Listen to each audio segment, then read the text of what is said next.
I destroyed my sister's life without ever laying a hand on her, and it took 40 years for me to understand what I'd done. My name is Eleanor. I'm 71 years old, and I live in a small town in Vermont where the mountains turn gold and red every autumn like they're on fire. I've watched that transformation 71 times now, and every year I think about my sister Catherine, about the damage I caused that we're both still living with today. Catherine is 68 now. She lives about 30 miles from me in a small apartment in Burlington. We see each other maybe once a year, at Christmas, where we exchange polite conversation and awkward hugs and pretend we're something close to sisters. But we're not. We haven't been for over 50 years, and that's my fault. I was 14 years old when I set everything in motion. I didn't understand the weapon I was using at the time, but ignorance isn't innocence. I've spent the last 57 years watching the consequences of what I did, and only the last 3 truly understanding my role in it all. Catherine was my older sister by 3 years. When we were little, before everything went wrong, she was my whole world. She taught me how to braid my hair, how to catch fireflies in the summer, how to read before I even started school. She was patient and kind and funny in ways that made our parents laugh. She was good at everything: art, music, school, making friends. People loved Catherine. I loved Catherine. I wanted to be her. Our parents loved us both, I think, in their own way, but even as a child I could sense something, a preference, a pride they had in Catherine that they didn't quite have in me. Catherine was special. Catherine was talented. Catherine was going places. I was just Eleanor. Steady, reliable Eleanor. Good enough, but not remarkable. The summer I was 14, Catherine was 17. She'd just finished her junior year of high school, and there was talk of scholarships, of art schools in Boston or New York. She was going to be someone. Everyone said so. She had a boyfriend that summer, a boy named Daniel, who was a year older, already graduated, working at his father's hardware store while he figured out what to do with his life. I was desperately, pathetically in love with Daniel. He was kind to me in that casual way older boys sometimes are with their girlfriend's little sister. He'd ruffle my hair, ask me about school, treat me like a kid, which I was. But in my 14-year-old mind, every small kindness was proof of something deeper. I convinced myself he was just with Catherine because he didn't know I existed as a real option.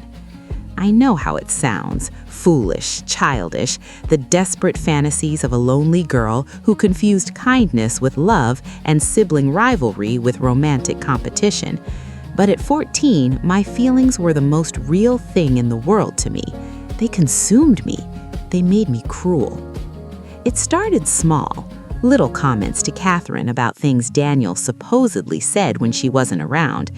Daniel was asking about whether you're really serious about going away to school.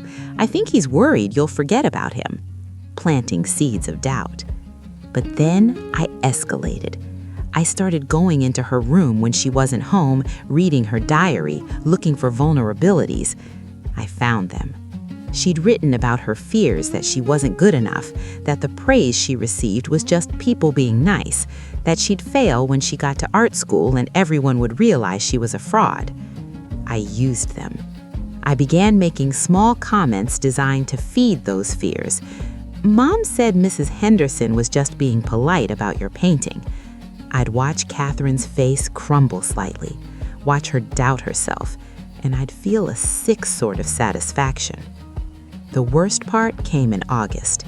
Catherine and Daniel had been fighting. She was planning to apply to schools far from Vermont, and he wanted her to stay. She was torn. She loved him, but she also wanted something more than this small town could offer. I found a moment when Daniel was over at our house and Catherine had run to the store. I told Daniel Catherine had been talking to another boy from her art class, that she'd said Daniel wasn't sophisticated enough for where she was going in life, that she was probably going to break up with him once she left for college anyway. None of it was true. All of it was designed to hurt them both. Daniel broke up with her over the phone that night. She was devastated. She came to my room crying, and I held her while she sobbed and told her I didn't understand it either, that Daniel must not have really loved her. I felt powerful in that moment, and some twisted part of me felt victorious. But then, things started to fall apart in ways I hadn't anticipated. Catherine became depressed. She stopped drawing. She stopped caring about her college applications. My parents were worried, but Catherine wouldn't talk about it. She just retreated into herself. She did go to college eventually, a state school in Vermont, not the art schools in Boston or New York. She said she wanted to stay close to home. My parents were disappointed, but tried to be supportive. College was hard for Catherine. She struggled with depression, with anxiety. She'd come home for breaks and she'd be different, quieter, more withdrawn.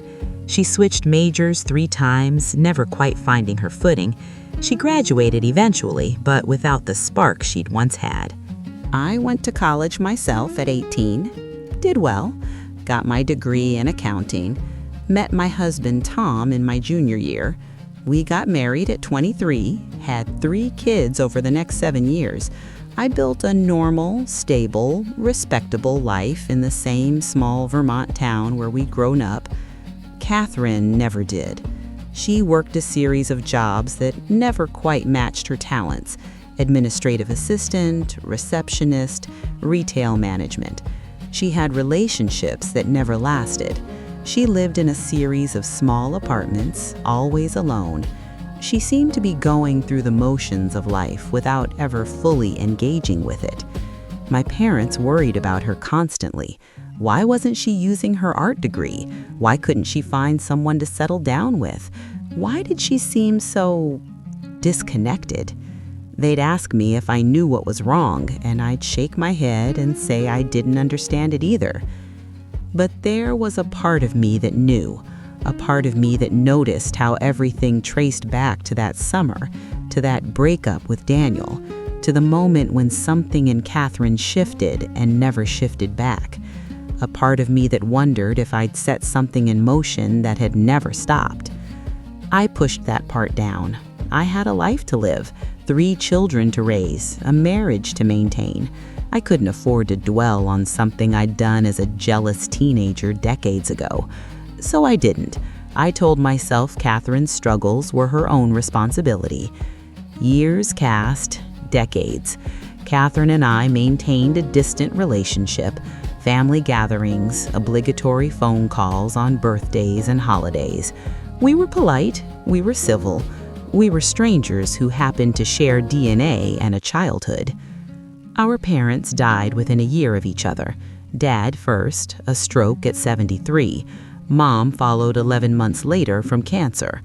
At Mom's funeral, Catherine and I barely spoke. What was there to say? I was the successful sister. She was the one who'd never quite figured it out. That's how our story had been written. 3 years ago, something happened that changed everything. I was helping clean out Mom's house after she passed, sorting through decades of accumulated belongings. In a box in the attic, I found something that made my blood run cold. Catherine's old journals from high school and college, dozens of them, spiral notebooks filled with her tiny handwriting. I don't know why Mom had kept them. Maybe Catherine had left them behind when she moved out and Mom couldn't bring herself to throw them away. I almost didn't read them.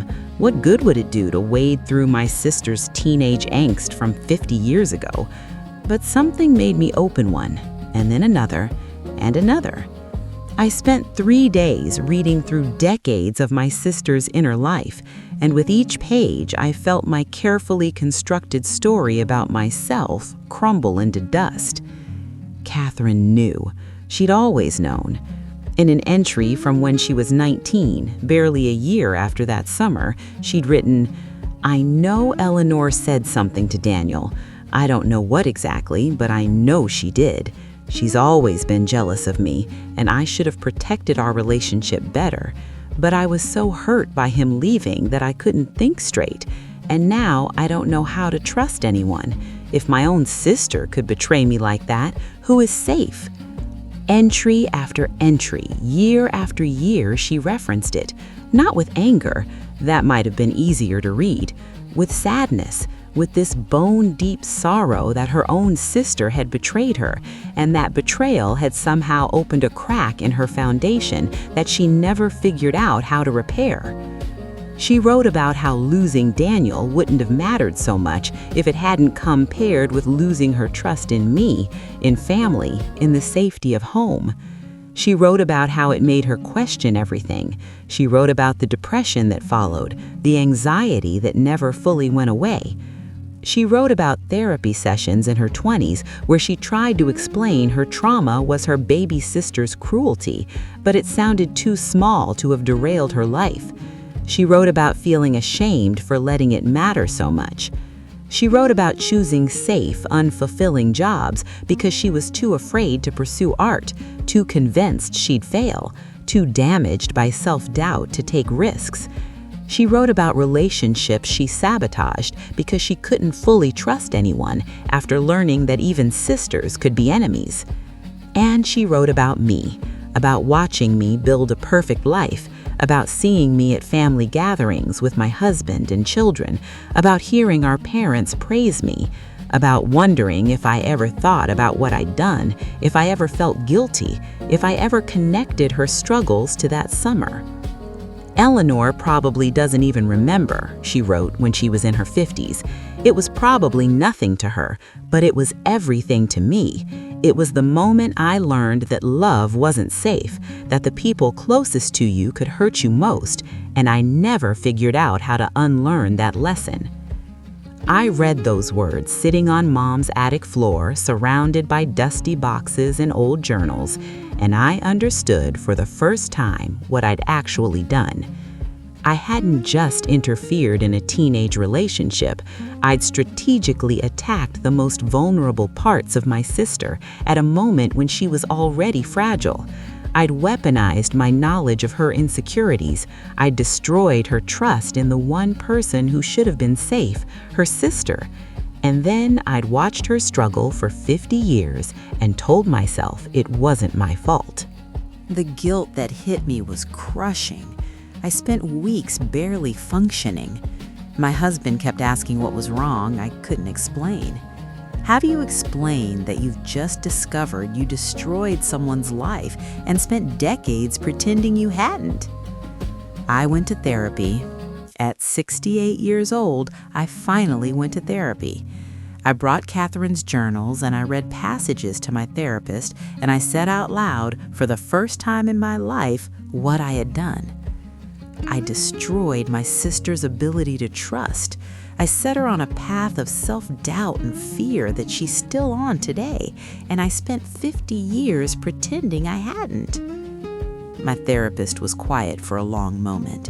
Then she said, "You were 14 years old, a child. The question isn't whether you did something wrong. You did. The question is what you're going to do about it now." "What can I do?" I asked. "It was 50 years ago." "You can tell her the truth," she said simply. The thought terrified me. Tell Catherine after all these years? Admit what I'd done? Risk whatever fragile connection we still had? But my therapist was right. I couldn't keep carrying the secret, and more importantly, Catherine deserved to know the truth. It took me 6 months to work up the courage, 6 months of therapy, of rehearsing what I'd say, of accepting that Catherine might never forgive me, and that would be her right. Finally, I called her, asked if I could come visit. She sounded surprised. We never just visited each other, but agreed. I drove to her apartment on a cold November afternoon. She made tea, we sat at her small kitchen table, and I told her everything.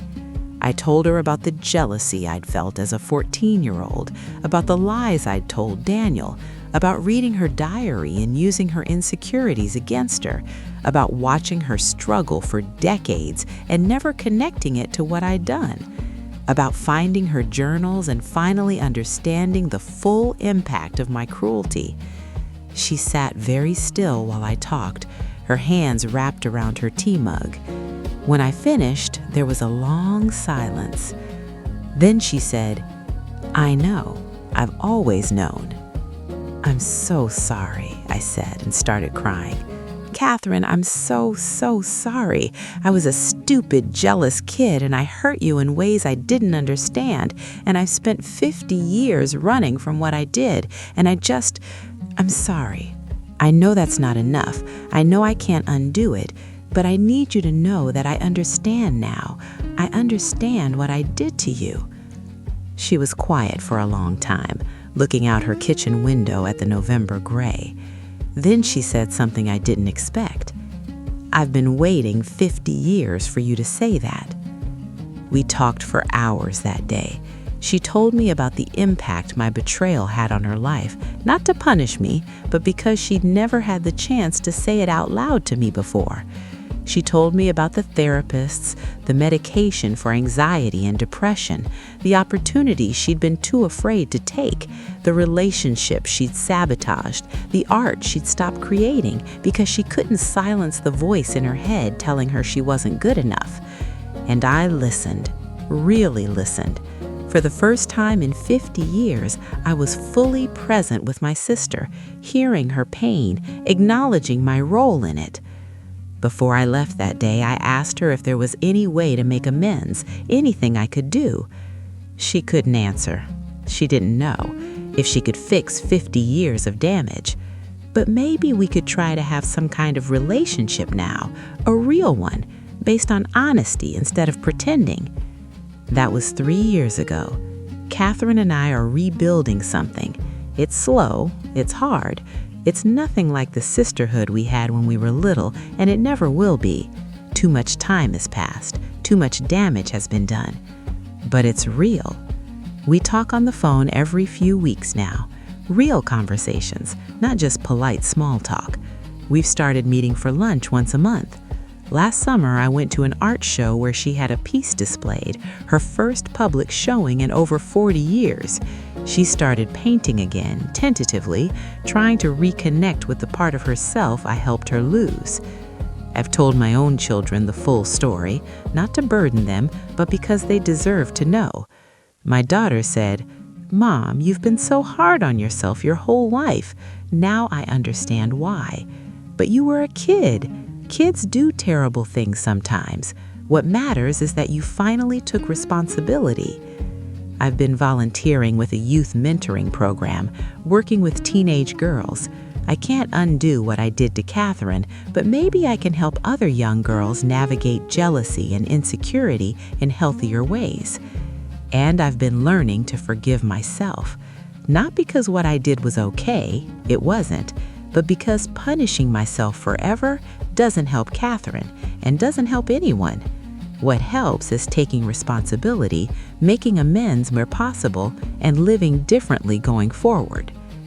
Catherine and I will never have back what we lost. She's 68 years old now. She spent the majority of her life struggling with wounds I inflicted when she was 17. She never got to pursue her dreams the way she should have. She never had the relationships or the career or the life she deserved. That's real, that's permanent. I can't change it. But she's still here. We're both still here. And while we're here, we can choose to be honest with each other. We can choose to try. Last week was Catherine's 68th birthday. I drove to Burlington and took her to dinner. We sat in a small Italian restaurant, and she told me about a painting she's working on. Vermont mountains in autumn, the colors she's always loved. Her eyes lit up when she talked about it in a way I haven't seen in decades. "I'm proud of you," I told her, "for starting to paint again, for giving me a chance to be your sister again." "It's hard," she admitted, "trusting you again, trusting anyone, but I'm trying. I spent 50 years letting what you did control my life. I don't want to spend whatever time I have left that way." We're both trying. That's all we can do. Try to build something new on the ruins of what was destroyed. Try to be honest instead of hiding. Try to show up for each other in ways we never did before. It's not redemption. Redemption would require erasing the past, and we can't do that. The damage is real. The lost years are lost. But it's something. It's two sisters, both in their late 60s, finally learning how to be real with each other. It's painful and awkward and imperfect, but it's honest. And after 50 years of lies and silence and pretending, honest is a gift. The mountains are turning color again now. Another autumn in Vermont, another cycle of death and rebirth. Catherine should have spent all these autumns painting them, showing her own children and grandchildren how to mix colors, living the full creative life she was meant to have. She didn't get that life because of choices I made when I was too young to understand what I was doing and too old to claim complete innocence. That's the truth I carry now. Not hidden, not minimized, not rationalized away, just the plain, terrible truth. And somehow, in accepting it, in finally taking full responsibility for it, I found something I didn't expect, the possibility of connection. Not the connection we had when we were children, that's gone forever, but a new connection built on honesty and accountability and the courage to face what we've both been running from. I destroyed my sister's trust, her confidence, her dreams. I can't give those back to her. All I can do is be honest about what I did, support her as she tries to reclaim parts of herself she lost, and build whatever relationship she's willing to have with me now. It's not enough. It will never be enough. But it's all I have. And so, it's what I give. Old spruce wood, thumb on the bass, quiet patter, piano like a lantern in the dusk, breathing in the dust of the room.